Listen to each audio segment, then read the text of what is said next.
Hello, everyone. Boy, have we got a game for you today. Welcome to Telling Tales. I'm Matt, your games master for today, and we're playing Troika, a Troika one-shot. Troika is an indie RPG taking lots of abstract and surreal influence from 60s and 70s and 80s sci-fi and fantasy, maybe with a bit of a general British bent to it, throws it all together and lets you play in the remnants like a gleefully destructive child. We're very glad to be playing it. I hope you can tell. So anyone who's watched us regularly will know the first thing that happens and the most important thing is you get introduced to the stream manager for the day. And that is going to be Chris. It's Chris. Hello. Chris. Our more regular viewers will know him as Steo from our Simbaroom series, but he's here taking on the mantle of stream manager for the first time in a delightfully Troika-appropriate costume and environment. How are you doing, Chris? This is just how I normally live. This role-playing game is my life. Yeah. I am doing okay. Thank you for asking. That's quite all right. Chris will be popping in and out today, maybe a bit more than a stream manager usually does to handle our turn tracker, shuffling, cameras about and pictures and wielding the banhammer of glory in chat and all that kind of fun stuff. So until he's needed again, he'll drop back into the shadows where he lurks, always ready, always watching, especially when you do that bad thing. You know what I mean. So, Troika. Before we get started with it, I'll drop all our usual promo for things. We've got a bunch of links down below. We have a YouTube and a Twitch. You're watching on one or the other, I hope. And if you are, consider following us there and following us on the other one as well. It really helps us. We've got a Discord if you want to talk to us about Telling Tales or any other things RP related. Please come along and do so. We have a Patreon should you want to support us further. And we've got all those fun social media links. Why not engage with us on social media? It's what everyone does. And it's the thing that indicates that our civilization is crumbling to dust. But might as well have fun while it does so, right? We run 2 weekly series here on Twitch. We run Vampire the Masquerade 5th edition on Tuesdays, and we run Simbaroom on Wednesdays. Those are both kind of long-running, long-form campaigns, and we run them both at 8 o'clock in the evening GMT on a weekly basis, so check those out. We run monthly one-shots, which you kind of know about because that's what you're watching, whether you like it or not. And this is the second one of them. We ran Alien for the first one, Alien from Free League, and that's over on YouTube if you want to check out the VODs there. Oh, that's all my introduction stuff sorted. Let's start bringing on these players. And we have a real selection for you of them tonight. We've got 6 whole players, more bang for your buck. You're getting a real bargain here, and you may recognize some of them, and you will not recognize others, for they are entirely beings created from my imagination for the purpose of this stream, or alternately, they just haven't been on Telling Tales before. One or the other. Who can tell? Who can tell? First, let's bring on Steve. Let's have Steve on first. Steve, who is playing a character called Karok, the Monkey Monger. And we'll leave character art until we start playing the game, and we'll bring it in as those characters arrive. How are you, Steve? And are you looking forward to playing Troika? I'm very well, thank you. I've no idea what's about to happen, but I'm hoping it's going to be entertaining. That seems par for the course for Troika, I think. Not for Steve, just for Troika. I'm never at a time. Eagle-eyed viewers will know that Steve is our stream manager for Tuesday's Vampire the Masquerade series, but you may have also seen him in Alien, our first one-shot. So being on player side is not completely unfamiliar territory for him. Speaking of stream managers, let's bring on John. He's the stream manager for Simbaroom. Hi, John. Hello. Hello. John will be playing Her Royal Majesty Queen Katrine Magaith. I don't know if I'm pronouncing that right. Magaith. That's the one. Yeah. That perfectly common word. Absolutely. Are you pumped and excited for Troika, John? Definitely. I also have no idea what's going to happen, but I suspect it's going to be like every D&D campaign ever, but intentionally, and more so. Yeah, and unlike most D&D campaigns run by someone who hates D&D. Yes. Yeah. Cordially, before you all start getting your pitchforks out. So let's bring on our next player, and this is a player who hasn't been on Telling Tales before, although, and keep this to yourselves, they might be on an ongoing series in the near future. Let's bring on Sam. Confusingly, one of our Sams. Sam is playing Krongle Pludge Funkler, alternately known, I believe, as either Krongle or Pludge or Funkler, depending on how much they like you. Hi, Sam. Are you excited? Yeah. And unlike the other two, I am absolutely confident and know everything that's going to happen in this session. Of course. Absolutely. Well, why wouldn't you? I'm actually quite disappointed in the first two, having anticipated it from beginning to end.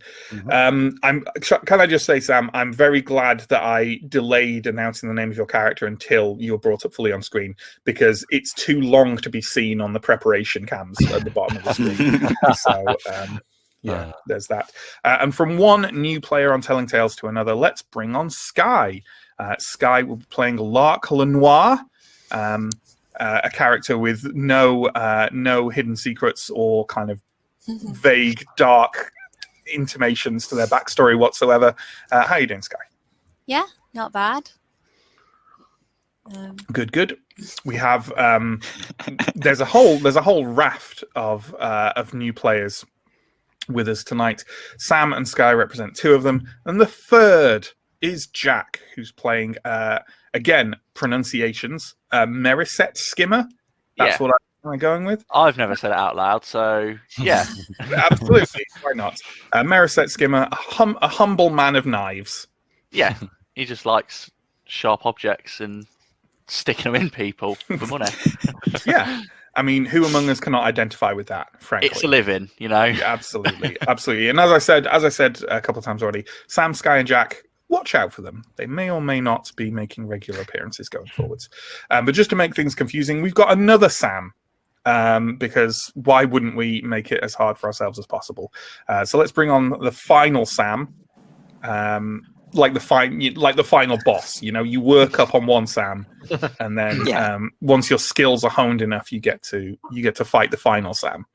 And the final Sam is playing Oslab, a skeptical Lamassu.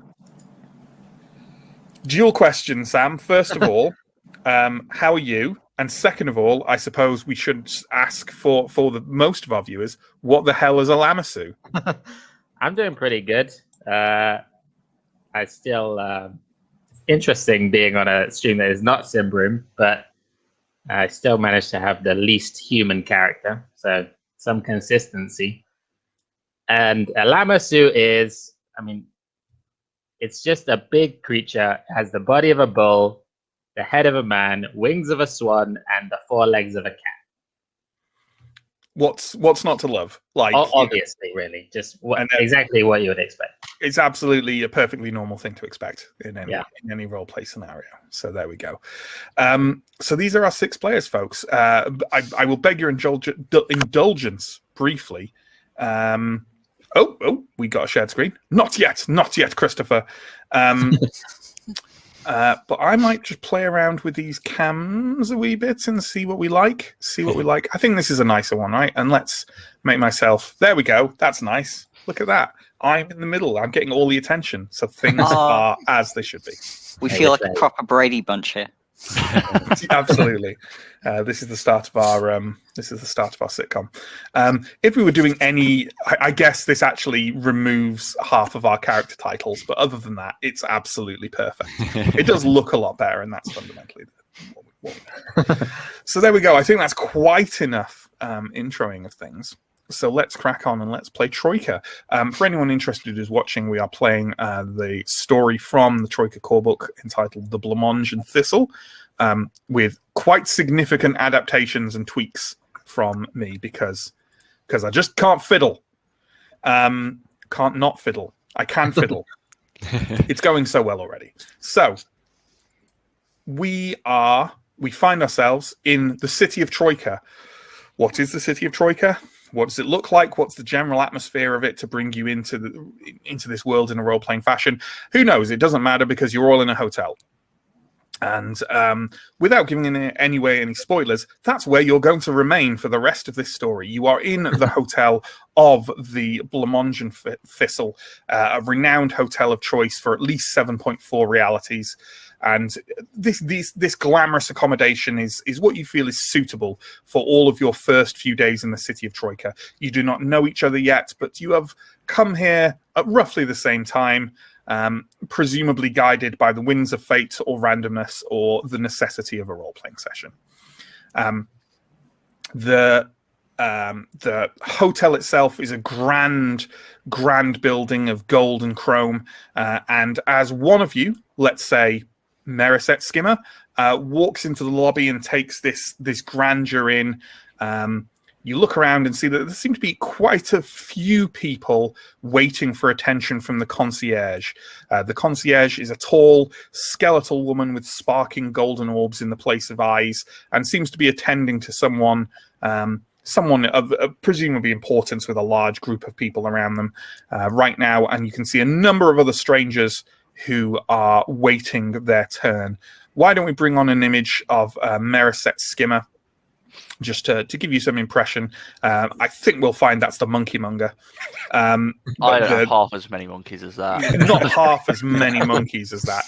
There we go. There's Meriset Skimmer. And I would just like to emphasize, because these are just the images for the character backgrounds in Troika. They don't necessarily completely represent the characters themselves. But, they give a good enough impression, right? Right? So, Meriset Skimmer. Then are you really a journeyman of the Guild of Sharp Corners is what I'd ask, if you want corners removed from you. That's true. So let's have a talk about the different people you see around you. Let's pick, you know what? Troika is a kind of a random game. Let's pick someone at random. There we go. The first individual to draw your eye, and perhaps naturally so, is a large individual with maybe more legs than you're used to interacting with. Sam, could you describe Oslab for us, please? And feel free to bring up the image as well, Chris, if you want. I think, he is a large bull kind of shaped creature. He has a human head and cat forelegs, big swan wings, probably the most obvious things you notice.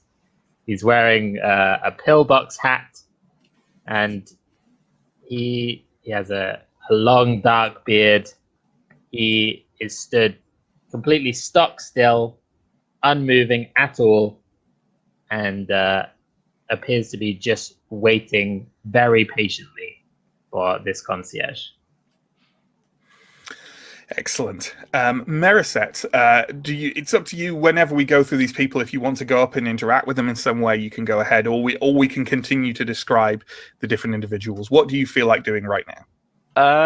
How still? As in mistaken for a statue still, or still Quite noticeably breathing? Possibly mistaken for a statue, depending on how hard you look. Okay, I think waiting for the queue to die down, Meriset is going to lean against what he thinks is this odd-looking statue. Absolutely. I will stay still for maybe a couple seconds, and then just slowly turn to face this little creature that has decided to lean on me, and just give him a very disapproving look. Why don't we start introducing the rolling system here? Troika is a game where we're not probably going to roll all that much, but just to start introducing rules, I think it's handy. And you know what? As if by magic, Meriset Skimmer has an appropriate advanced skill as well. So whenever you're making a check against something in Troika, you roll 2d6. And apply that in various ways. For normal, just basic skill checks, what you're going to do is try and get the amount of your skill you want to get equal to that or under, right? And Meriset's awareness is 7. So let's have Meriset roll 2d6 and try and get 7 or under to notice that this statue is now looking at him in a disapproving manner. Yeah, bang on 7. Bang on 7, yes. Well, then you notice that this large bearded monster is now glaring at you, presumably with a sense of outrage. Yeah, I imagine it sort of turns slowly up like that to meet the gaze. You're not a statue. Human, You appear to have leaned on me. Yeah, I appear to still be leaning on you. And with that, he'll unlean and get up Sure. and put a hand out to introduce themselves. And, introduce. I'm Merisset Skimmer, merchant in town. Nice to meet you. Merchant at large. As you are having this interaction, I'm giving another roll of the dice, and an individual somewhat nearby who probably is wearing some form of crown and is maybe a bit nervous about the fact that she's had to leave her tired but faithful horse somewhere outside. It is Queen Katrine Magith. No one's quite sure. Magith. Shall we have the image for our lonesome monarch up, please? Your Majesty, do you want to interact with this this scene in front of you in any way? You know what? No. Honestly, the strange bull creature was definitely intriguing, but frankly, I can't be bothered with peasants. And if this bull creature were important, it would clearly be seen by the concierge. So I'm just going to tap my foot continually, fiddle with my longsword in its place on my belt, and wait for the concierge to go to the clearly second most important person in the room. I was going to say, of course, the concierge not paying attention to you currently is a matter, notwithstanding of this opinion. Merisset, perhaps at this point you want to find yourself maybe with a different interaction, one that's not quite so embarrassing as having mistaken someone for scenery. The next person to catch your eye is an individual wearing a kind of a cloak and a hood, and looking a bit out of place and slightly confused, although with less confusion around them are how many monkeys, Steve? 3. 3 monkeys. And let's find out what kind of mood those monkeys are in, Steve. Could you give me a roll on your monkey, your monkey table, please? I didn't know he had a monkey table. I've got a monkey table. That's a roll of 1. Which is... Oh no! Oh no, we've lost you would monkey. have that table. Hang on 1 second. I shall locate the monkey table. I think it's on. Oh, it's on your sheet. It's under special on your sheet. Oh, special. Hang on. Oh yes, playful. They're playful. Sure. The monkeys are variously kind of like hopping over the individual, scampering maybe even under the lamassu and maybe even on top of the lamassu. And at least one of them is dangling from a chandelier whose glass fixtures are made to look like glowing carrots. Non-edible glowing carrots, though, which somewhat impedes the monkey's playfulness. Yes. Oh dear. This is not going well. Merisset, do you feel that interacting with this individual might lead to a less embarrassing situation? I mean, there's monkeys involved, so probably not. But there's also monkeys involved, and no human in their right mind could resist the opportunity to play with one. So probably one of the ones that are sort of scrambling around the lamassu, obviously with me being nearby. Mm-hmm. Yeah, I'll probably, sort of crouch down to one and be like, "Oh, hey, little fella, what are you doing here?" It shrieks in excitement and playfully gnaws on your hand. Oh, now he's the real monkey wrangler. I'm afraid they're not very tame. I'd be a little careful, sir. Yeah, sorry. I hope they don't bother you. But, it's like the thought of he's going, no bother at all, as this monkey's like chomped onto his finger like that. The monkey is still playfully gnawing on your hand and is now playfully drawing blood. I'll playfully head over and try and wrestle the monkey away from Merisset and back into one of the voluminous pockets of my cloak. Probably with little success. That sounds great. Why don't you give me a club fighting roll? Okay. Your club fighting is not good. I get 5. So that Hey, is, there we go. On spot on. The monkey monger kind of steps over, gives the playfully painful monkey a sharp rap on the head with a club, and it squeaks and drops semi-conscious into his hand. I would just like to say, us here at Telling Tales do not condone The clubbing of monkey monkeys. violence. Cat. Cat. So who have we got left? We've got 2 people left, and we have other Sam. How about you give us a description of your character? Okay, so you see kind of a fairly short, small man in like a big coat that goes like right down to his ankles. That's like stitched and patched from like what looks like a million different materials, and has a very small fez kind of leaning slightly off his head. And he's got this big staff that he's holding and kind of swaying backwards and forwards with it gently, with like dangly bells and little things on it that he's just staring intently at, clearly not paying any attention to anything going on around him. Well, if you're not paying attention to anything going on around you, let's move on. I think that's absolutely fine. Krongel Pludgefunkler is just there doing his own thing. And that brings us to our final character, Skye. How about Lark Lenoir? How about you give us the description of Lark Lenoir and how he is behaving towards this rather disheveled spectacle in front of him involving Lamassu and monkeys? Lark Lenoir, sure, I'll give the description first. Lark Lenoir is tall, dark, excruciatingly handsome. He's wearing a very sharp black suit, and his hair is quite closely cropped, and he's holding a suitcase which has a little too many leather straps, just to be comfortable with, and a rather disconcerting amount of metal buckles, shining and silvery. And currently, he is eyeing the monkey hanging on the chandelier with some interest, with a connoisseur's eye, you might say. Thinking of it expanding into Tapping different his kinds cane of on leather. the floor. Yeah. Fair enough. Having described everyone now, I'll happily move forward, but are there any kind of interactions that anyone wants to have with each other's characters before we move forward? Any introductions they want to make, anything that they think will make them, act? I think I might approach Carrick, actually, about the monkeys. I'll sort of go for it. I'll stride over, and I'll stand in front of him and sort of stand to attention, and just place my cane down on the floor, just to I am here.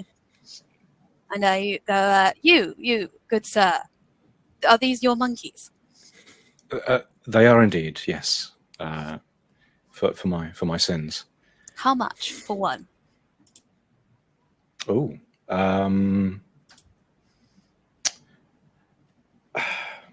I'm quite new here. I don't really have much. I shouldn't be saying this. I'm not a trader. You see, they're usually for meat. But if you want a whole one, well. Then... I'm sure somebody could make use of the meat. Okay. How about, I don't know, 20 silver coins? Is that? Oh, I might have to come back to you on that one. But do keep me in mind. I certainly will. May I ask what you feed them? Well, there's a special blend of herbs and spices that I include in these delicious monkey treats. And I'll fish in my pocket and pull one out, and presumably the monkeys will then start. Hoarding. Oh, yes. Kind of a raucous chorus of monkey noises erupts from around Carrick as they all kind of scramble over to him and start reaching up and trying to grab the treat. Lark Lenoir will gracefully step away and go and very wise. Stand a few meters distance and then friendly wave well, I'll see you later then. Excellent. My cat is going to be trouble, I can tell already. But here we are. So, are there any other kind of interactions people want to have, or we'll move forward if there are not? I was going to shoot a scathing look at Krongle Pludgefunkler and say, would you please stop rattling those bells? There's no perceptible change in the rattling of bells or any response whatsoever, other than 5 to 10 seconds later, there's slightly more swaying and slightly louder rattling of bells. But I don't look or acknowledge you in any other way. And on that note, the individual at the front desk seems to have been dealt with and makes their way over to one side into a door to the side of the front desk that's labeled with a color-shifting neon garlic bulb and the words "bar" picked out in odd lettering on a sign over the door. With that, the concierge steps from behind the front desk, this tall skeletal woman with spinning, sparking glass orbs in the place, golden orbs rather, in the place of eyes, and stalks over to your group, peers around rather curiously at you and says, "There is one room left available on the 6th floor. I'm afraid it is the festival of the Chiliarch today in Troika, and obviously our rooms are at a premium. However, we would be more than willing to lease said room to all of you. I think you'll find that there is almost enough room for all of you in there." Almost enough room? Like, standing room, or...? That is entirely up to you. We, at the Blancmange Thistle, would not care to prescribe how you might enjoy our rooms, simply that you might pay us for them. I will walk towards and kind of past her, waving my hand and go, "Where is the room then?" It is on the 6th floor, which is just underneath. Yes, just underneath the roof of the building. You may find that you wish to attend the party on the roof for the festival. In fact, you simply must. It will be a positive delight to have you. She reaches into the inside of her waistcoat and gets out a kind of dangling silver room key and is sort of waving it around between you in a weird gesture that seems to be asking who is going to take it off her. I try and I'll immediately take it. snatch it. We both try and snatch it. Well, if you both try, why don't we have a roll off for it? Gladly. Do either of you have the snatching silver key advanced skill? No. Yes? No. No. Okay, well, if you feel you want to, then log it down on your sheet for future. And in the meantime, what I want you to do is roll 2d6 and then add your skill to that, and we'll see who gets higher. How long does it take to cast a spell? If you want to cast a spell, you can cast a spell. I'm going. I want to cast Diminish on the queen to make her half the size that she is while she's trying to grab the key. Wow. Okay. How dare you? That seems entirely appropriate. Well, I think the first thing that happens here, if you're casting a spell, is first thing first. Spend the stamina required for it, please. Yep. And then roll against your spell skill for it, which should have a number. And yeah. I draw even with it. Yes, it says on our cheat sheet roll under, but I think everything else is roll equal to or under. Roll under or even to, yeah. Yeah, that's fine. Okay, describe to us how Diminish works. So the spell is basically you can reduce the size. It doesn't actually specify exactly how much you can reduce the size of something. Sure. And I believe it is until I choose not to have the size reduced anymore. Okay, sure. So is the idea last 3 minutes. My apologies. Last 3 minutes. You're shrinking Queen Katrine down enough to make it an easier grab for you to get the. About half her height, presumably. She's half the height. 5.5 feet Sure. or something. So that's fine. Just under 3 foot or something. I don't know. I think it's probable that Queen Katrine doesn't notice this happening until actually going for the key. So why don't you both still make that skill roll? So 2d6 plus your skill.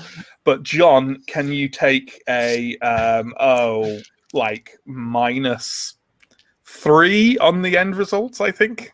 Right. Well, that's a 9 from me. I got an 8, so I also failed my basic skill. No, it's not. It's not. It's not sorry. a basic Yeah. skill. You roll 2d6 and add your skill. Got it. Yeah. Oh, okay.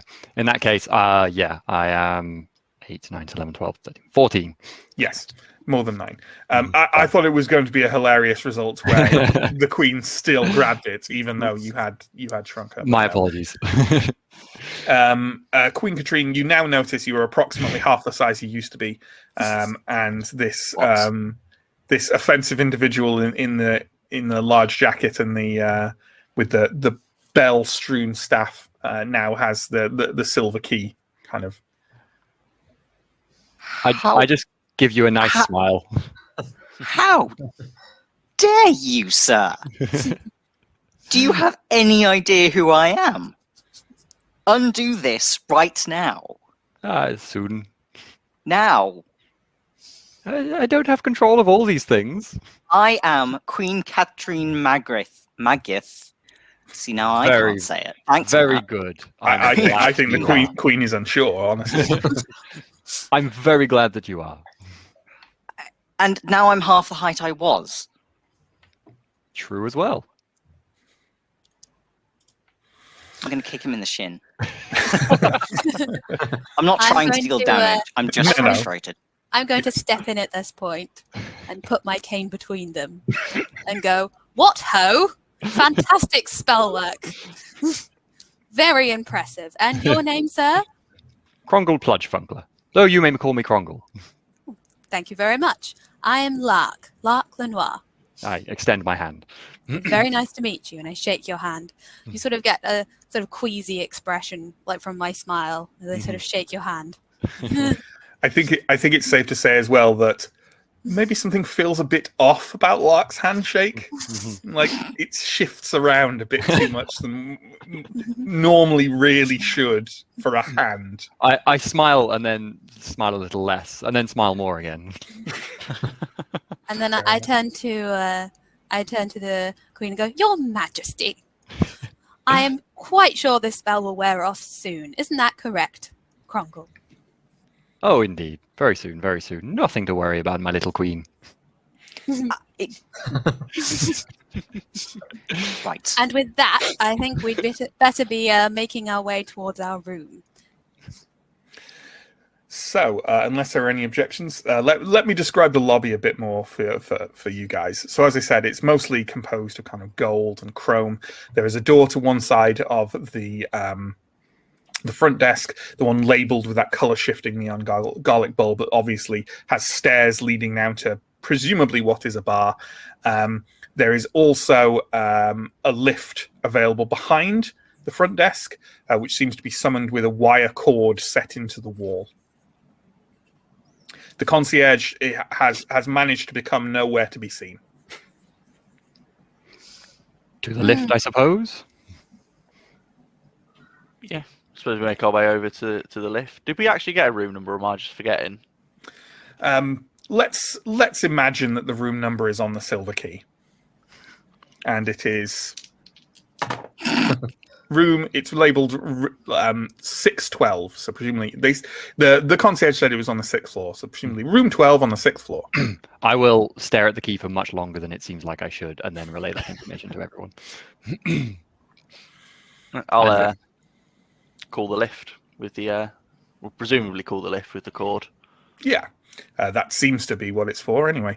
It's set into the wall, and when you pull it, it issues a rapid series of clatters like porcelain thrown in a sink.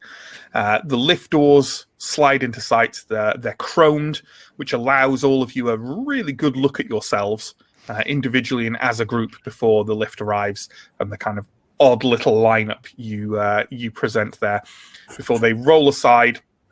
And two persons covered entirely in interlocking metal plates step out in unison and head towards the exit of the hotel. Inside the lift is an ironwork cage with a thick green carpet floor that each of you sinks several inches into, and is illuminated with a small chandelier with phosphorus bulbs which brush against all the tall characters' heads. The walls of the lift shaft are painted in kind of odd gradients of color, and there seem to be no floor numbers indicated on the control panel. Inside is a tiny mandrill in a little red suit operating an arcane set of controls. If anyone is unsure what a mandrill is, I thoroughly encourage you to Google it. But basically, it's a little adorable ape with a rainbow for a face. Oh, I would say that about now the queen probably returns to her normal size. good. The mandrill is looking at you all with what passes for its eyebrows sort of raised. With, if ever a mandrill would seem to have a kind of fatigued expression of ennui, this mandrill does. 6th floor, please. The mandrill rolls its eyes slightly and punches buttons and pulls levers on the side of the lift controls. And just before the lift doors shut, a little old lady in a blue shawl with blue rinsed grey hair, like, kind of leaps through the door with a sort of agility that belies her appearance. The lift starts moving slowly and generates a hum that is registered in the teeth. The little old lady looks into a kind of handbag she has, takes out a small red bonbon and hands it to the mandrill, who scarfs it down in a matter of milliseconds and then proceeds to hiccup happily through the rest of the lift journey. The little old lady looks up and kind of peers around at you all with interest, and then asks someone a question. The question is aimed at Carrick. And the little old lady says, What is your name, young man? Hello there. My name is Carrick. Nice to meet you. Carrick, that is a lovely name, and I think, yes, I do think. Could you roll a d6, please? Sure. 4. Cool. I'm just going to consult the bonbon table. So she hands you a bonbon, very similar to the one that was handed to the mandrill, but the colour of this one, you can never find the bonbon table when you need to. The colour of this one is blue. Lovely. Well, I'll thank you. I'll immediately unwrap it and yes, pop it in my mouth. It's very lovely and tastes a lot like lavender. Although, as a side note, you do find yourself your forearms and your neck and your ankles a little bit seem to be gaining weight at a rapid pace.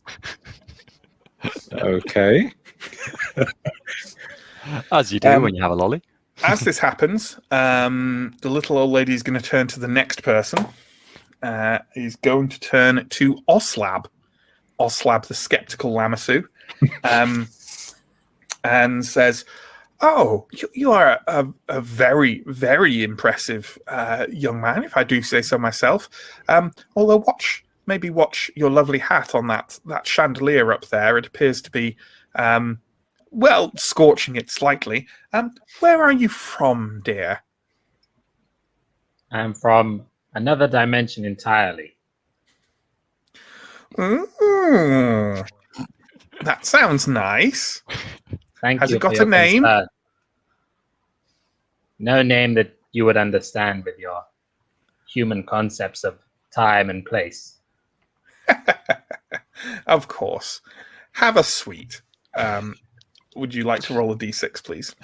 Okay. I got a 1. Hey, it's another blue one. It's up to you if you've noticed what it's doing to Carrick.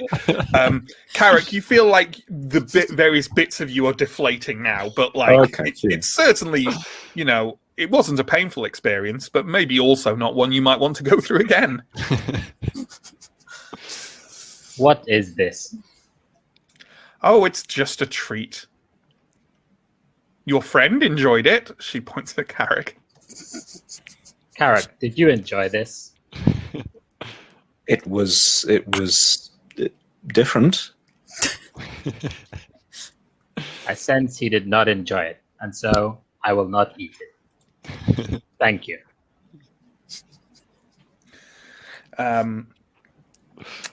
She shakes her head in kind of odd, just gentle confusion at the concept that one might not want parts of their body, random parts of their bodies inflated. And then turns to Krongle Pludge Funkler and says, and you have that is a mighty staff with some very, very sharply tuned bells on it. I really do think it really brings out the color of your eyes wonderfully. Where are you going? I don't reply immediately and instead ping the bells for a while in kind of a nice tune to kind of be like, oh yes, yeah, you appreciate the bells. She listens to that quite happily and even nods along and taps her feet a little bit. Not that there is any sense of rhythm to it. Not a great distance from here. I've wandered many different places, but my time long ago was growing up doing snaff herding with my family, but it didn't suit me, so I've wander here to there and thither and there, thither and yon. You know what it's like. Oh, the nomadic life is a difficult one, young man. Do you want to roll a d6? If everyone rolls a 1, this will be hilarious. Difficult, yes, but also easy, I would say. I rolled a 1. Oh, God. Okay. She hands you a blue bonbon with a kind of appreciative nod of the details of your story, enjoying this kind of casual conversation as she is of people's names and where they're coming from and where they're going. And now she turns to Lark Lenoir, and she says, and yes. Another young man, and a very sharply dressed one at that. Tell me, my dear, are you or have you ever been associated with the Red Church? Lark doesn't respond to begin with because he's too busy checking himself out in the gilded, elevator walk. And he just sort of turns and sort of gives the old woman a slightly disdainful look, or slightly disgusted, just ugh. Goes, what, ma'am? Oh, pardon me. Are you or have you ever been associated with the Red Church? No, ma'am. Oh, that is very, very good. Fortunate for all of us. Backing away from her as far as possible. Is, not very fond of this old, decrepit-looking woman. It's distasteful, isn't it? People who age. So. Could you give me a d6 roll on the bonbon table, please? Everyone rolls a 1. I rolled a 1. Oh my god. John, we'll get to you shortly, I'm sure, but can you quickly work out the odds on this? Have we had 4 so far? 4. Yeah. The little old lady kind of looks very satisfied that you haven't been associated with the Red Church. Clearly, it would be bad if you had. And passes you another blue bonbon from her handbag. I take it from her and I look at it kind of like, does this contain sugar? I don't eat fattening products. I have to keep my figure, you see. It's very important for my business. Oh, well, in that case, perhaps keep it and pass it on to someone else. I kind of go around your side and go, I sort of turn what? Oh, of course. And hand it to him. Of course, my good friend. I also look up at the Lamassu like. I will hand over my blue bonbon. They all just go into my jacket. All into the depths of the jacket, ready for another time. So according to Chris, the chances of us rolling 4 1s in a row there, and I realise that each one is an individual 1 in 6 chance, so it's not quite this, but apparently it's 0.0078%. So there we go, according to Google, apparently. Does that correspond with your calculations, John? I had mine as a 1 in. I've already forgotten the number because I closed it because Chris googled it. Like 1 in 1,219 or something. Sounds Wow. about right then, yeah. Just new all kinds of world records happening on this channel, folks. So next, 96. the 1 in 1,296. Nice. So next, the little old lady is going to turn to Meriset Skimmer and says, "Oh, and you have the look of you, young man, of being someone who has come to this place with a purpose. Yes. Tell me, where will you go when you die?" Phew, that's a big question. Me specifically, or Oh, in yes, general? you. Probably to a graveyard. And what will they do with you there in the graveyard? Hopefully bury me. You'd hope. And this is something that should definitely be done after your death. I would prefer that, if at all possible. Yeah. Well, if you say so. She looks a bit skeptical at this notion. And could you give me a roll on the bonbon table, please? And God, come on, let's push this. I didn't want everyone to roll ones, and now I want everyone to roll ones. You're not going to believe it. Really, roll the 1. Yeah. This isn't One a in setup, folks. Viewing, by the way. 7,776, by the way. Nice.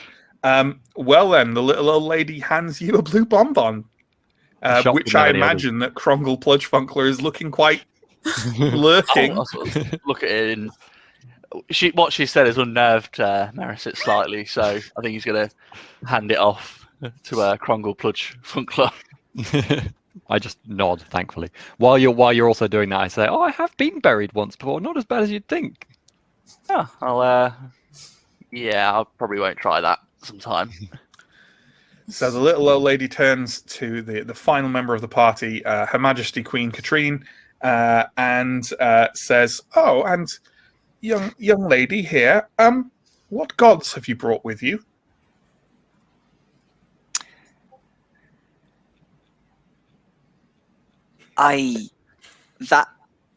What? Can you give me a roll on the bonbon table, please? I'm going to roll my most delicious die. Oh, 5. Oh, I'm sorry, guys. Uh, I'll just leave. Yeah, I Flag think it that's down. for the best. That's for the best. Well, she seems to be most satisfied with this answer above all others, even though it was you just being very confused. And she nods and reaches into her handbag and gets out a purple bonbon and hands it to Ooh. you. Thank you. Oh, what is a god again? She just kind of titters to herself. Yes. Thank you. I'm like peering at your bonbon now. I do not forgive you for the diminishing, so I'm going to block you with my shoulder, unravel it, unwrap it, put it in my mouth, and make complete eye contact with you while I chew. Very well. While this is happening, by the way, the little old lady has been distracted by the mandrill, who has kind of tugged on her sleeve a couple of times, gotten a further couple of red bonbons, and has kind of scarfed them down incredibly fast, and is now hiccuping multicolored bubbles happily in the corner of the lift. Queen Katrine, the bonbon was delicious. It tastes like licorice. Everyone around you can notice that your pupils have dilated considerably, and you may want to look up the advanced skill Second Sight in the core rulebook, because you have that for the rest of the session. That's a level of +1 to your skill. Oh, So that could be fun. Nice. I look at you grumpily. The lift kind of judders to a halt, and the hum that you felt in your teeth from it traveling fades away. The doors roll open on a rather plush and well-appointed hotel floor, and The little old lady wanders out, kind of humming an odd tune to herself, and the mandrill kind of is looking at you all, kind of.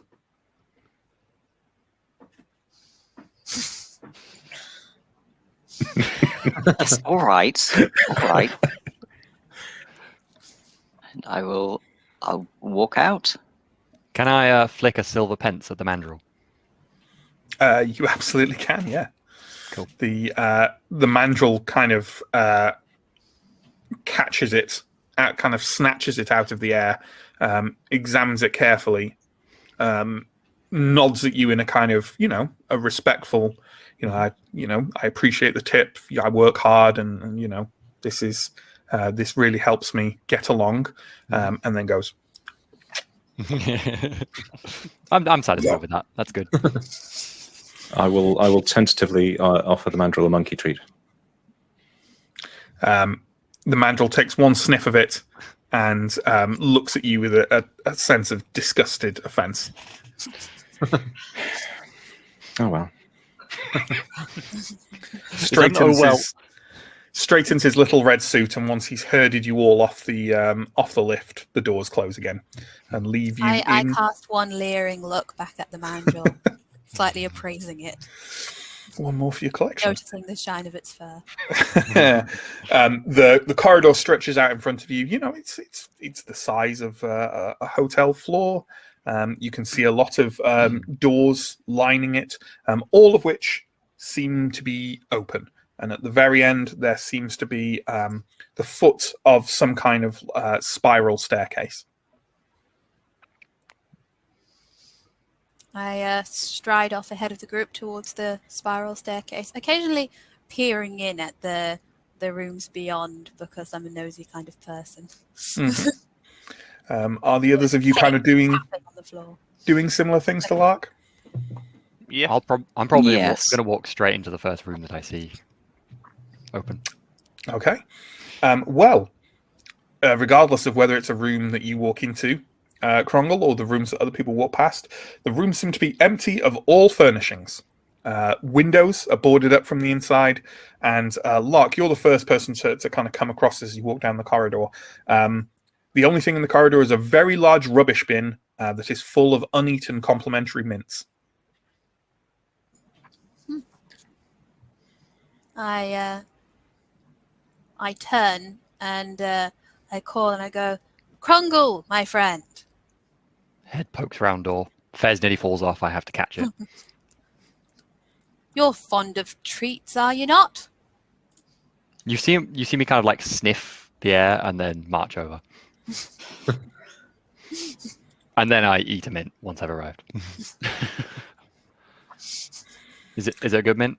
Yeah, they're fine. They're just hotel complimentary mints. I mean, I don't know what else you'd expect. I will grab a large handful of mints and place them in my jacket. Sure. Has anyone gone further and kind of not lurked by the mints as this is happening? Yes, I will have gone on ahead. Okay. You pass a sign, kind of a plaque on the wall about halfway along that says first floor. That mandrill.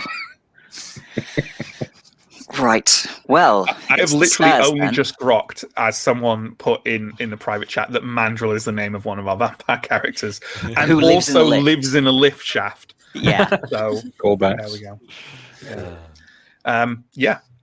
The rest of the rooms are all the same, empty of furnishings, boarded up at the windows. There doesn't seem to be anything else on this floor until you all reach the stairwell. So the stairwell has kind of white and red marble landings that separate the way up and down, and the stairs themselves are ornate aluminium spiral stairs, and they have like a huge engraved picture on the walls that's repeated all the way kind of up and down. And I'll describe that first, and then I'll describe what's going on in the stairwell, because it's a little less abandoned than the floor you've just walked along. The engraving is titled "The Feeding of Saint Ekel," and portrays a huge amorphous figure lurking in one corner, with figures walking into his open mouth, wearing looks of religious ecstasy upon their faces. They're about halfway up the spiral stairs. There's what appears to be a maid with a mop and bucket taking cover kind of in the corner of one stair, waving the mop around like a banner to keep 6 swooping owls at bay that seem to have managed to get into the hotel via an open stained glass window. These owls seem mad, and they seem dangerous. Owls often are. I completely ignore the young lady's plight and turn to look with quite a lot of interest at the piece of art adorning the staircase. And I admire how well it has been executed, but under my breath I go, ugh, religion. The maid is now going, please help, owls! Unless Oslab had rushed off to help the lady, I was going to have a conversation with Oslab while we were strolling towards the stairs. I would not have rushed anywhere. Okay, I was just... what brings a Lamassu to here, then, if you don't mind me asking? Seemed a good place to meet more humans. Ah, interested in humans, are you? I've been told I have a human head. Yeah, I think it is a human head, I would agree. Well, I think that's up for debate. I would say it is a Lamassu head, and you have a Lamassu head. I look kind of pondering for a moment and then nod, like, I see your point, but... Well, okay, I don't think there's really much argument I could make against that. Then why, if it is a Lamassu head, why would you want to see humans with Lamassu heads? Well, we share a head. I figured that is something in common. I should learn more about these humans and what they are made up of. At the moment, Lamassu parts and other parts. That is what I suspected. At the moment, I am still unclear.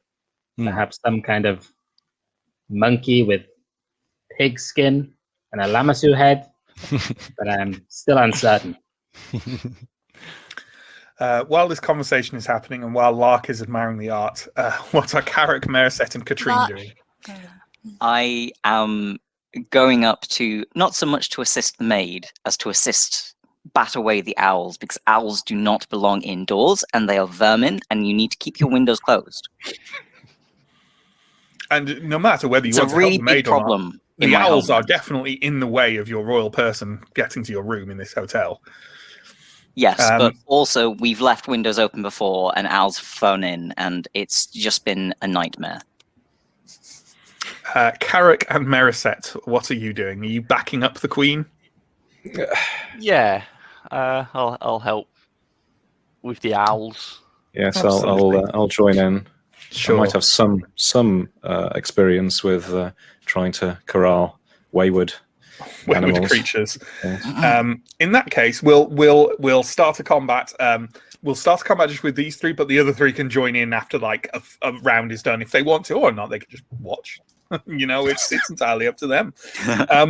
So for the combats, we're going to use a lovely turn tracker tool, and you know what? Let's give credit to it. When you've got a moment, Chris, can you pop a link to it in the chat, because it is really good. But also, we're going to bring Chris on screen for this because he's going to produce the slightly kind of randomized initiative order for us and dole out the initiative like a vengeful god. Greetings. Hello. So, with that in mind, Chris, can you set us up a turn tracker, please, with 3 players? And I realize you may have to reconfigure the colors for them on the fly. And also, there's no initiative for henchmen, Yep. and there is 18 for the owls. 18. Wow. Mhm. The owls have 3 initiative each. The round pesky has creatures. started. The round has started. So, who goes first? Any enemy. Okay. Well, it seems to me like the Queen has definitely been the one to kick off this owl destruction event. So I feel like one of the owls is going to swoop at the Queen. In which case, what we do is we have like a contest of skill. So both of us roll a 2d6 and add it to our skill. It'll be your fighting skill with whatever weapon you're using, or if you're not using weapon, just your skill. And I'll do the same and add your skill to your 2d6, and we see who wins. Okay. So I get an 11 in total. Oh, I rolled double sixes. Woo! That is a mighty blow. And I believe that doubles the damage dealt. Ooh. Nice. So what you want to do, so you've definitely hit. So what you want to do is roll on your damage table for you've got a long sword, right? Yes. So presumably Nice the queen longsword. draws the long sword and thrashes it through the air towards this inconvenient owl. And what do you get? I roll 3, so that corresponds to 8, so that's 16 damage. You get 8 damage on a 3 with the longsword. That's crazy. Yeah. Yeah. So it's fair to say that the creature you are fighting can no longer be even considered to be a former owl anymore.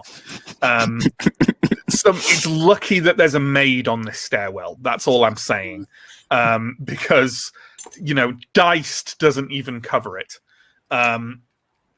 There are now 5 owls and a thin layer of matter that used to be an owl, and that's what you're in combat with. Queen Katrine, do you have any kind of war cry or battle shouts that you would do after destroying an owl so thoroughly? I would customarily respond with the creature's battle cry, so I will just hoot at it. Your hoot of victory echoes through the stairwell. And Chris, let's have the next action, please. You hear me chuckle at the hoot from a distance away. Well, next turn. Any enemy. Ha, ha, ha. Any enemy again.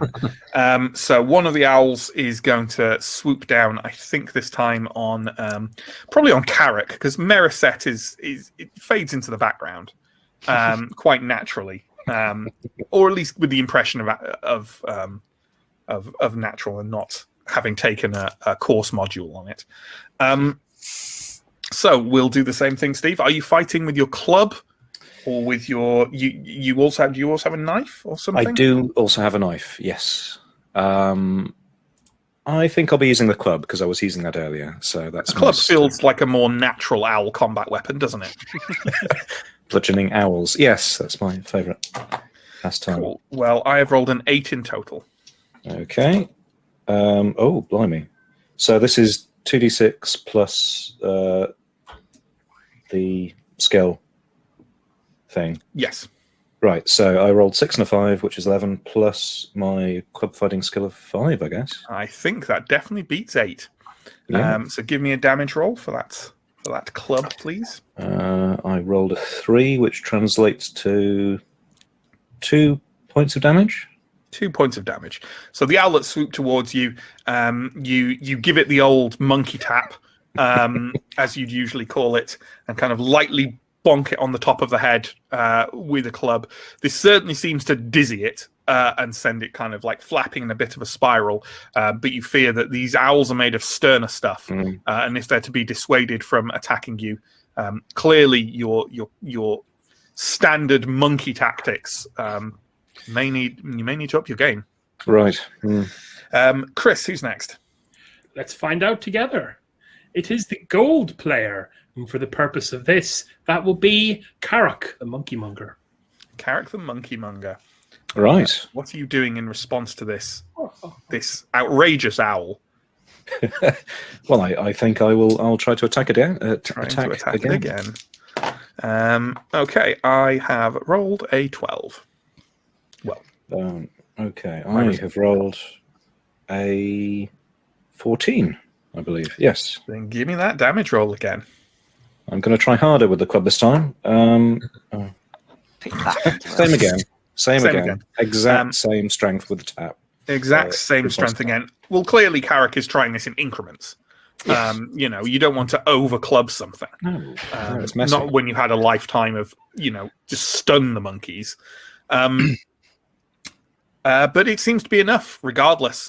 You perform yet another monkey tap to the owl's head, and it flutters around a bit before kind of just, crashing to the ground below you, kind of maybe bouncing off a few steps as it goes downwards, giving definitely a discontented, trilling noise.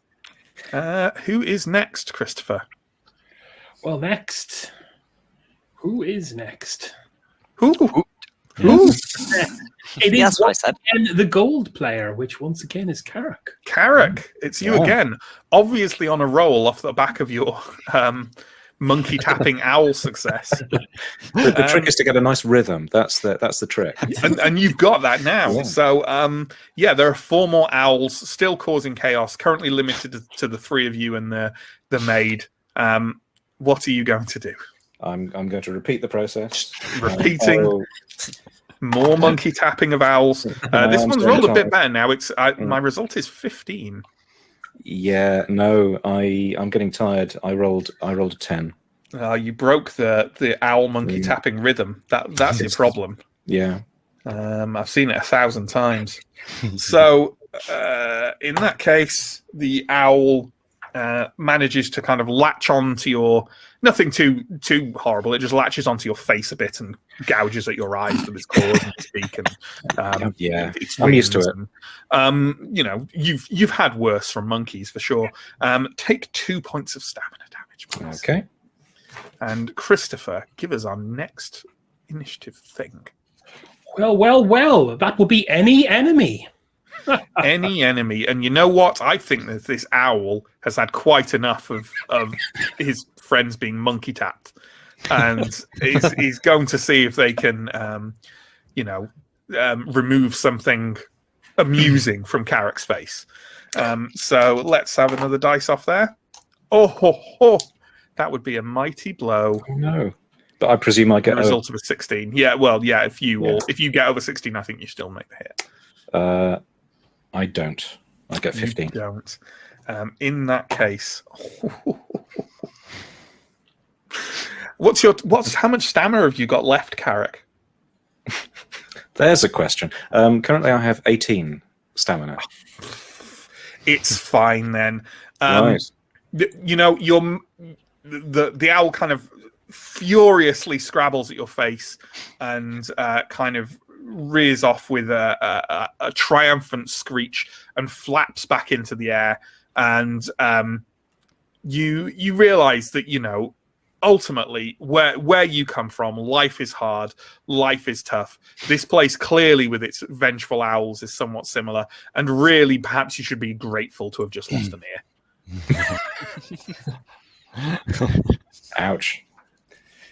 And how many stamina points would an ear be? That is 8 stamina points. What happened to the ear? The owl is currently kind of trying to lift off, maybe up towards the stained glass window and away with its prize. Anywhere near Lark? Not currently, but we'll find out. We'll introduce you guys into the initiative once this round has ended, and we'll see whether Lark can secure that ear for Carrick, obviously. Of course. Who's next, Chris? Who is next, indeed? Any enemy.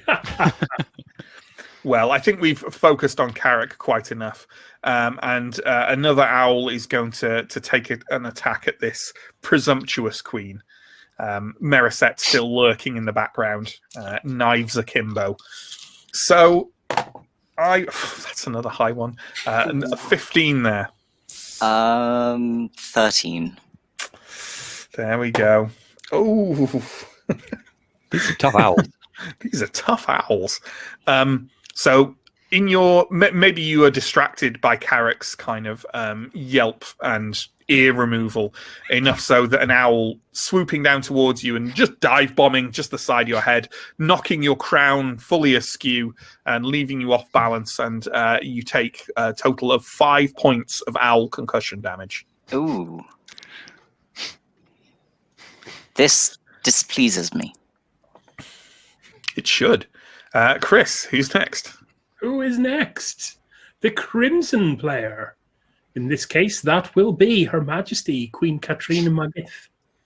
Time to take revenge on this owl, Your Majesty. Definitely. Right. Swinging. Oh, for goodness sake. Well, I got 14. I got 13.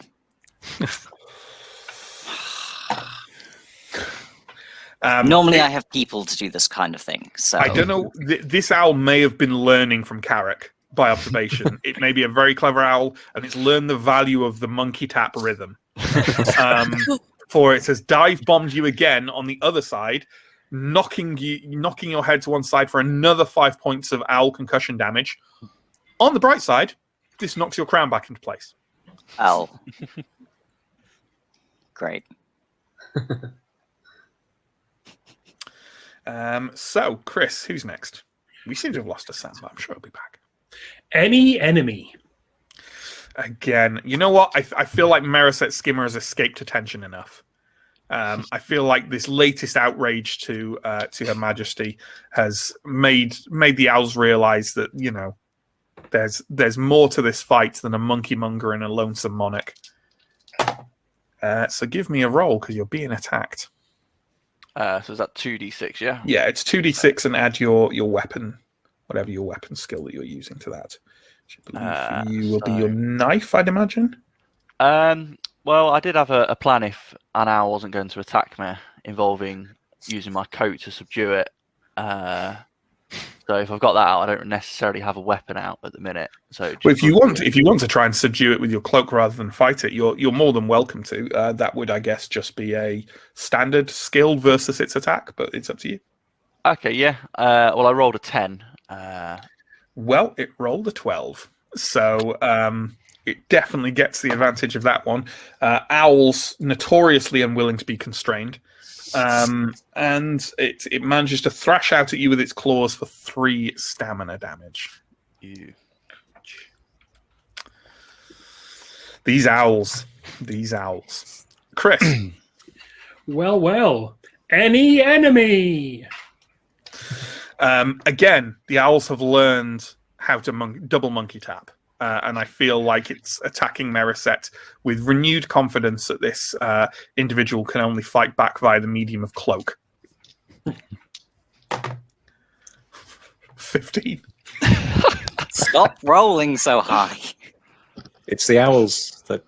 The day of the owl. Yeah, 5. Yeah. More scratches for Mariset, I'm afraid. You're going to need some serious time with some kind of gentle salve when all this is done, and take 3 more points of stamina damage. Ow. Chris. Well. Any enemy. There is an end initiative token somewhere in this, by the way, so they're like a random length, but this just keeps going and going. And going. I guess it's complicated by the fact that we've taken out 2 owls, but their initiative stays in the initiative deck until the round renews. Yes. So I think one's going to attack Queen Katrine again. It can try and probably succeed. Okay, that's a worse roll. I rolled 10. Okay. I roll 17. There we go. Nice. So why don't you give us a roll on that longsword table? I rolled a 5, which is 10 damage. This time, you know, the calm of battle has taken over you, and rather than mulch one of these offensive birds, you've simply reached out with the end of your longsword and rather delicately, tactically, and skillfully just quickly decapitated one of them with the tip. The bottom falls down, and the head gives a slight pirouette in the air before bouncing off the handrail and onto the floor. Hoot hoo! Oh yeah, I forgot that part. So, Chris, give us our next person, please. Any enemy. Well, you know what? I think these things are enraged by the actions of the Queen, and it's just going to keep. This next one is just going to attack. You know, it just saw its brother be decapitated by you. It's understandable. And that would be an 11. 13. Give me a damage roll. I rolled a 1, so that's only 4 damage. That is indeed 4 damage, but luckily for you, they have 4 stamina. So you manage to. Oh yeah, this isn't a difficult fight. You against all odds. I will say, to be fair to you all, it says that owls. I think owls the same number as you. And of course, one of you is just admiring art, and the other 2 of you are having a conversation. So that's probably why maybe it's going a bit less well. But either way, 1 more owl falls, pierced through the heart by the Queen's longsword. Who's next, Christopher? Well, would it be any enemy? It would indeed. Any enemy. What a turn! Well, at this point, the 2 remaining owls, perhaps deciding that discretion is the better part of owl, are going to flutter up and away, evading your weapons, evading the maid's mop, and off through the stained glass window and away. With my With ear. the ear. You know what? Let's. Well, 4 of them died. Let's roll a die, and if I roll 1 to 4, what the owl with the ear was killed, and therefore the ear is reclaimable by whoever. The ear's gone. The ear's off. It's away through the window, world. off to Troika. I mean, hey, maybe that could be our next quest. That would be magical. Finding the ear owl. Which side was it that went? Of ear? Right. Oh, okay. My favourite I was one. going to make an all right joke, but Uh, I like how I said that the right ear had gone, and everyone went, "Oh, that's a bitter pill to swallow." The right ear of all ears. That's the one you write with. I wipe the owl remains off my longsword using a corner of my robes and sheathe it with a final hoot. Pardon? You heard me. I mean, not as well as he usually would. Lark sort of looks around as if he's just only seeing all the decapitated owls, and then looks towards Karok and goes, "Oh, that's a mighty bad injury you've got there, sir." Well, yes, my crown was knocked a little askew, but it seemed to have righted itself. I imagine me and Oslab kind of wander over, and I'm like, so about the legs, I'm not sure about. I mean, I guess monkey-like, but anyone who has taken damage, by the way, you can heal. I'm just looking on our thing here. I don't think it's actually on the cheat sheet we've got, but I believe you can heal by. Oh no, there we go. You can heal by eating a provision, and you regain 1d6 stamina. And you do that 3 times a day. Yeah, I'm going to do you that. have 3 provisions to do that with. So if anyone wants to do that, they can do so. Also, anyone during that, or otherwise, and I probably should have said this near at the beginning, when you make a successful check against any skill, just put a little tick next to it. Just a little tick. Show that you've successfully done that skill in this story. So the maid kind of grumbles and makes her way onwards to the second floor. Are we doing the same? Is that a thing we might be doing? yes. yes, I but will, not but I first. will. As I ascend the stairs, I will call after her. Excuse, are you not going to close that window? Do you want more owls? This is how you get owls. The maid calls out over her shoulder, "It's more than my pay grade." What is How high wrong up with is this the hotel?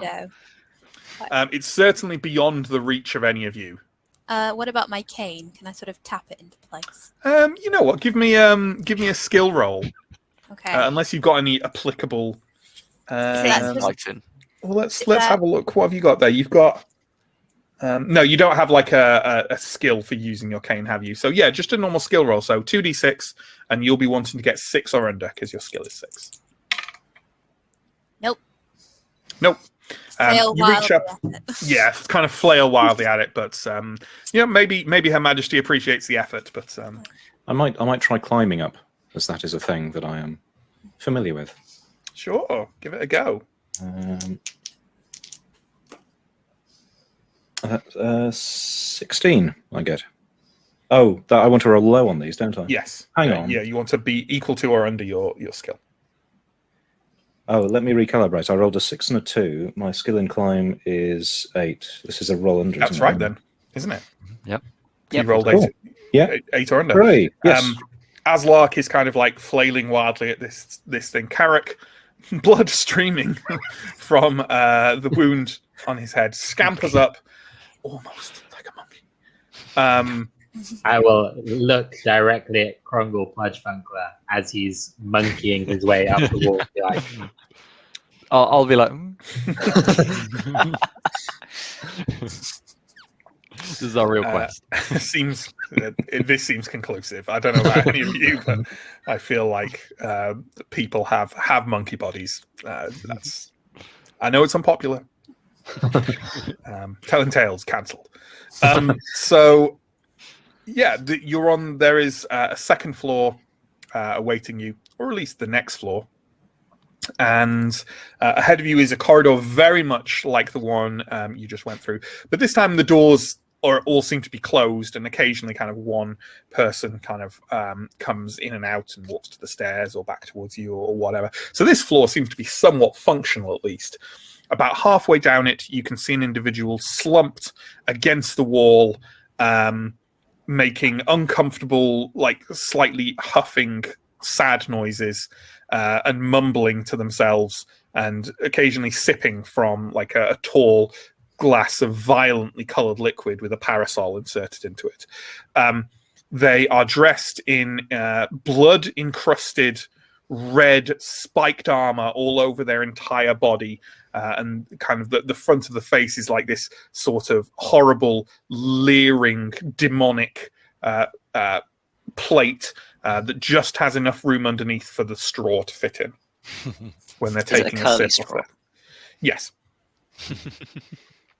They appear unhappy and drunk. Are there rooms with doors open on this floor as well? No, all the doors are closed. Okay, cool. Do they have like room numbers on them? Yes, they all have room numbers on them. And as you proceed forward, you can see that there's a plaque on the wall that says First Floor Part 2. At the end of the corridor is the lift. Lark sort of looks over at the plaque and goes, "Oh," and then goes, "Well, no time to waste," and strides off, twirling his cane like a baton. Assuming that everyone else is going forwards, as you do so, are any of you engaging with each other, or any of you engaging with this unfortunately spiky armored individual on the floor who appears bereft and intoxicated? I will. Sorry, you go ahead. I was going to say I will excuse myself from the conversation with Oslab just to sniff the drink. That's absolutely fine. Have you got sniffing drinks as an advanced skill? Sadly, I do not. Okay, well then note it down as a possibility to gain from this one, and make a normal skill roll. I definitely do not succeed. Okay, well, unfortunately, you don't get a tick on sniffing drinks then. So the thing is, you're laughing like I'm just doing this for your amusement. This is how you get new advanced skills. Yeah, you can't identify it. It's definitely an odd, sickly smell. Does the person, while I'm kind of close, look human-ish? You can't tell. They're quite large in scale. They're certainly humanoid, but this armor is completely covering them. For anyone old enough to recognize this, they absolutely look like a 1980s Games Workshop Chaos Warrior. Perfect. I will just mutter, "Enjoy your drink," and stand back up then. You hear a voice from underneath the helmet going, "Enjoy drink. They're just gotta go. Feel self-conscious." Yes. Is anyone else having any interactions on that?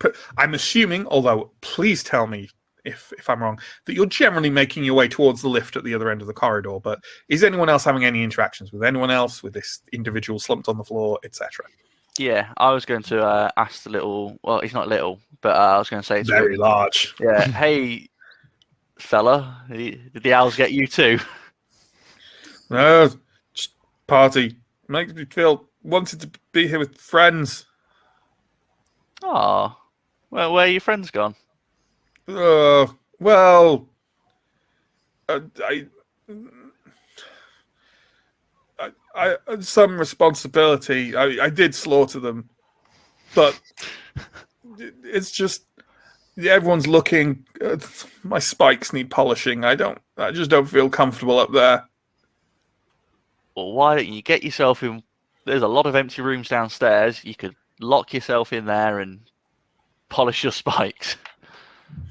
Maybe. Suppose I need to do something. Kind of clambers up to their feet and passes you the drink. Oh, thank you. And I'll just sort of take it and wait for them to. Well, if they're leaving, leave, and then I'll just sort of place it back on the ground. Crumble, much funkler. They trudge. They trudge kind of solemnly back towards the stairs, kind of a giant axe on their back, and kind of with a general air of melancholy, trudge down the stairs towards the empty first floor. It's in my jacket. Yeah, the drink is now in your jacket. That's good to know. So, anyone else having any interactions, or are we happy to move on to the lift? I do have a question. When you say the drink's in your jacket, is it the glass and everything, or did you just sort of pour the drink in and then leave the glass? I think the latter. Not all of it, just some of it, and then left the rest. And the little umbrella. So presumably when you want to get it out again, you'll have to like tip your jacket in the right direction and then just... Well, if someone's looking really closely, they'll see there's actually a dampness in my jacket. Sure. So, we proceed towards the lift then. It's got the same little pull wire that it did downstairs. I will pull it. Okay. The door's open. It is the same interior as before, and more importantly, has the same mandrill in a small red suit. Can I nod at the mandrill? The mandrill pretends not to notice. Okay. Step inside. Are we getting it? Yeah. Lark steps in and sidles over towards the mandrill. Okay. You all step inside the lift, and as you're all kind of settling in for the next journey to the next floor, a cloud of green gas emerges from a doorway near where you are and kind of floats quite rapidly through the corridor and starts occupying space inside the lift alongside you. It has little balloon bladders floating in it, supporting decorative jewelry in the same way an ear would. As it sees the gas form kind of floating towards the lift, the mandrill takes a little gas mask out from a box next to him, puts it on, and the doors close. Can you all please roll either your strength or your hold breath advanced skill to stop yourself from drowning? Can I get out my gas mask? Do you have a gas mask? If I roll luck, I have a gas mask. Yeah, absolutely. Go for it. I have a gas mask. Cool. Don't forget to knock your luck down by one. I've got it. Succeed. Yeah. I get my gas Trundle mask. Bludge Funkler has a gas mask. What am Put it I- on mildly smugly. What am I rolling on? If you have strength or hold breath, no one will have hold breath because it's a made up advanced skill. But it's something that can be added later. Then roll that. Otherwise, just skill. Do I need to breathe?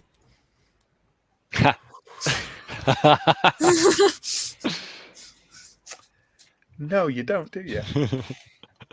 I think Lark Lenoir is just fine. I succeed. I also succeed. I fail. I fail. So much success and Not- failure. pretends to be holding his breath.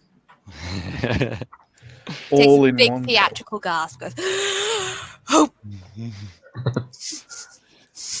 So let's find the rules for drowning here. Yeah, I think it's just just roll 1d6. So everyone who failed that, roll 1d6. Yeah. So everyone who's failed, roll 1d6 and take that much stamina damage. So who has taken damage there? Oslab, Carrick. How much damage have you taken? I've taken 4. I took 6. Oh, Carrick. Carrick. Not having a good time. Oh, not having a good day. First you lost an ear, and now this. As this So happens, I'm just going to start like beating my wings in the smallest area that I can to try and get this gas away from my face. Absolutely. So the gas form is occupying this entire space and seems, I mean, it doesn't have a face or anything, but it certainly seems more or less ignorant of what its presence is doing.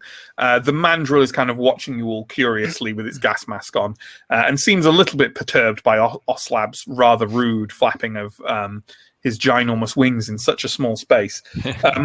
So we're on to basically this lift journey is going to last a number of rounds, right?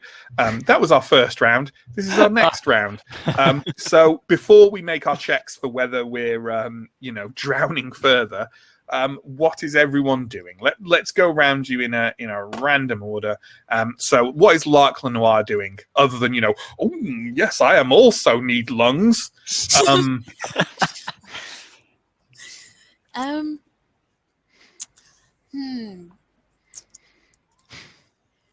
I think I imagine Carrick's looking quite bad at this point, like quite unwell. Not great. I'm assuming. Did you get some stamina back from a provision, Steve? At least I did. I got 4 back earlier, Okay. so I'm now on 8 stamina. So not about to just fall over or. Not yet.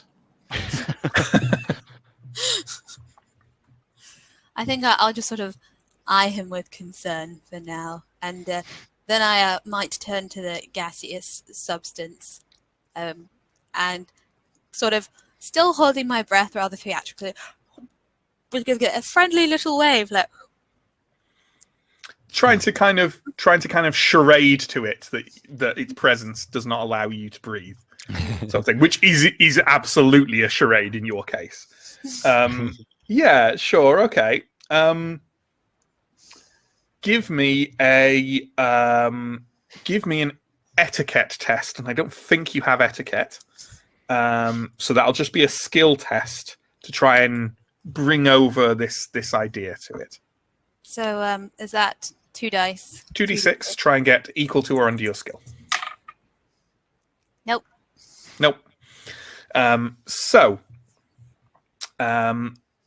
Who shall we go with next? Let's go with Meriset Skimmer. They're probably still trying to hold their breath. I think and that's then fair enough. like that, trying to waft as much of the gas away from Waft their as face. much of it away as you can. Well, Yeah. you know what? If you're trying to waft bits of this creature away from you, let's see if you manage to do that. So why don't you give me a wafting gas roll, which obviously for you will be skill, but yeah. No, I got 9. Got 9, no success. In that case, give me just a d6 roll for the damage you take. Oh no, sorry. Also, then make a strength or hold your breath roll. Sorry, yeah. Well, I got a 9 on the second set of rolls. On the second one as well. So that's a also not d6 great. damage. It's a d6 damage. I Yeah, rolled 2d6 just so I didn't have to. I got a 9 again. yeah. So the first one Good. was a 5. So that's Good stuff. great. So what I should have said actually, anyone who did succeed on your hold your breath roll on the first round, definitely note hold your breath down as a new advanced skill with a little tick next to it. And next we have Oslab, who is struggling a bit. I think as the longer it goes without being able to breathe, the harder I will flap with less regard for the other people in the lift. Sure. Other than that, I'm continuing to try and, not die. I think that's fair. So give me another hold your breath or strength roll, please. Okay. I did not make it. Nope. So take another d6 damage. Okay. 3. Okay. Moving on then to Carrick. Right. Is there any space in this lift that is free of the gas? Like right at the top, can I try and climb and? Hey, I think that's a reasonable thing to ask. Why don't you give us a climb roll, Carrick? I succeed. I rolled 5, which is under my 8. You know what? Clearly, I mean, it's clear from the horribly dense feeling inside your lungs that this gas is somewhat heavier than air, and your scientific theorem proves true. You scramble up the ironwork to the top of the cage and are now kind of like desperately hanging on there, going with and kind of barely aware that 3 little faces are beside you, going as well, as they kind of like grab onto your back and like tails wrapped around your neck, which somewhat goes against the point of what you're trying to do. But hey, you can breathe. So the Krongle, you can breathe just fine. You had a gas mask in your jacket, as all sensible people should. So what are you doing? I open my jacket and I get out another gas mask. Yes, I have rolled for it. And I go, 5 silver?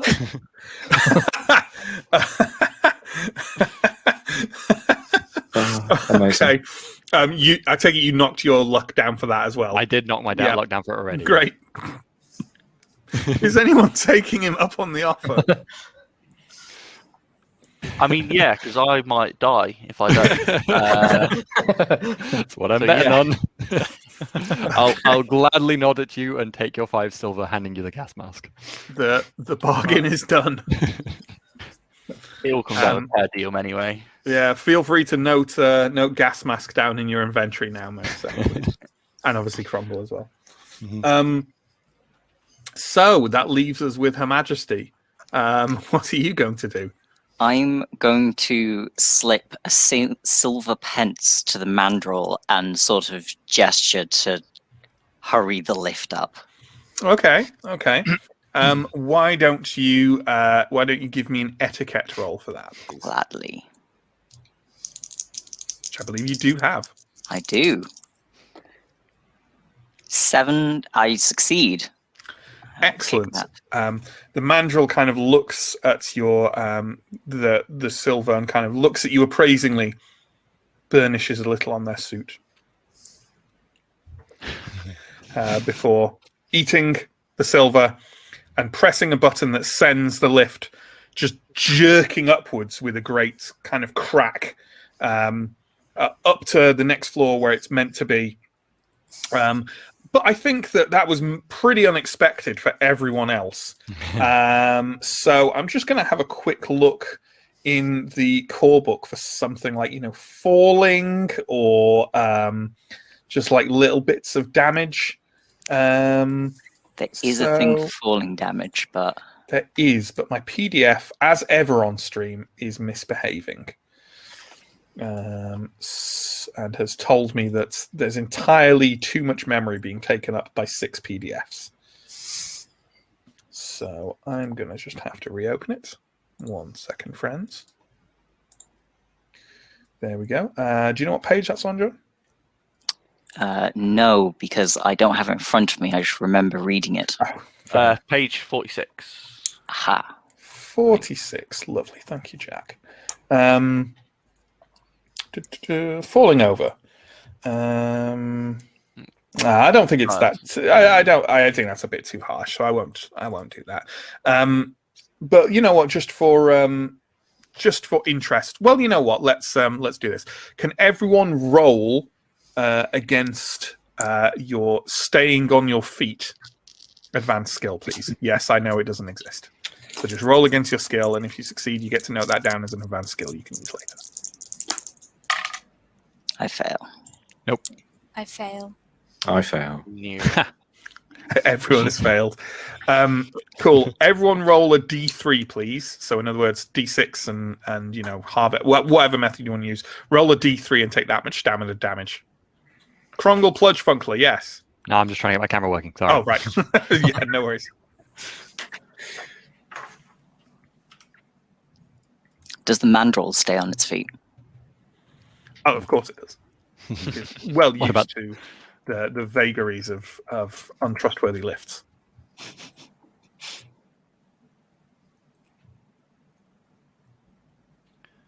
I think I took more damage from the lift than the owls between the lift and the poison gas. But you would have been in the gas for another round. So Her Majesty's acting did probably help overall. Maybe Not me. I'm down for a gas mask I never got to use now. Yeah, That's true. Don't later. you might need it. That's true. Hey, when is a gas mask never not handy? So you're all sprawled in one mass in the middle of this lift. The gas form floats out, seemingly not even vaguely aware of the trouble it has caused, and kind of floats off down yet another corridor of the hotel room. Chris, what are we on in terms? Because we're going to take a break every hour and a half here, folks. Every hour and a half of play. I realise we're over an hour and a half of the stream now. But what kind of ETA are we on, Chris, for how long we've been playing? Well, hello everyone. Yep. We have been playing for 1 hour and 26 minutes. The stream has been running for a little longer than that. My internal clock is on point. So thank you, Chris. So ahead of you is a hotel corridor, and it looks much as the other ones did, but a great deal of it seems to be soaked in large pools of water. And there is a notice. There is a chain strung from gold cleats in the wall with a notice saying, "Cleaning underway. Please forgive us for any inconvenience caused," in a jaunty script. At the far end, there is another stairwell, and there is a sponge floating in one of the larger pools. And absolutely, I can't see why the presence of a lot of water would cause a problem for any of the party. It's not as if anyone's made of leather and paper. So, with that in mind, we're going to take a bit of a 10-minute break now, folks. I'm going to feed my cat, who's slowly going crazy behind me. But we'll be back in 10. Stick around with us, and we'll carry on with more of the Blancmange Thistle. Get a lovely, lovely video screen while we do so. Thank you.